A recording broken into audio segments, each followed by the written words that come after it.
Go.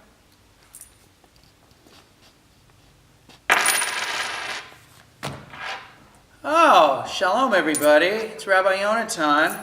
Just going through my change here to see if I have a chetzi shekel. I don't. So it's a good thing I printed up this chetzi shekel. Yes, this Shabbat is Shabbat Shekalim, the Shabbat where we read from last week's Parsha, Ki Tisa, the beginning. We'll read about the chetzi shekel that all of the males above the age of 20 had to give. And why'd they have to give it? It says, so they were be counted. They were counted by this chetzi shekel. Of course, why didn't they just count them 1, 2, 3, 4, 5? Good question.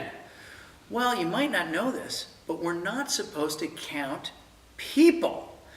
Sometimes people will use sort of a prayer or a psalm or something with 10 words, and they'll say it out loud so they don't have to count people directly. Where does this come from?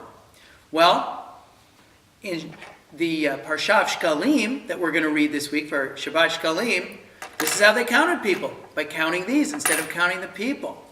And we have the same thing with King Saul later on in the Bible. And he wanted to know how many soldiers there were. So he asked each of them to bring a kid goat. That's how he counted people. Now, on the other hand, we see with King David, he counted people in the conventional way, 1, 2, 3, 4. What happened to them? It was a great plague. Terrible things happened. And just like accordingly in Hosea, we also read, "And the number of the children of Israel shall be as the sand of the sea, which shall neither be measured nor counted."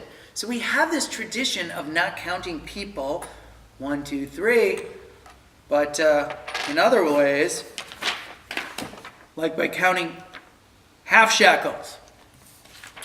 Well, why we do this more than just because we don't count people, but more importantly, why we read it at this time of year on this Shabbat, this special Shabbat, one of 4 special Shabbatot that we have coming up before Pesach. That answer I will give you on Shabbat morning in my sermon. Hope to see you there. Shabbat Shalom, everybody.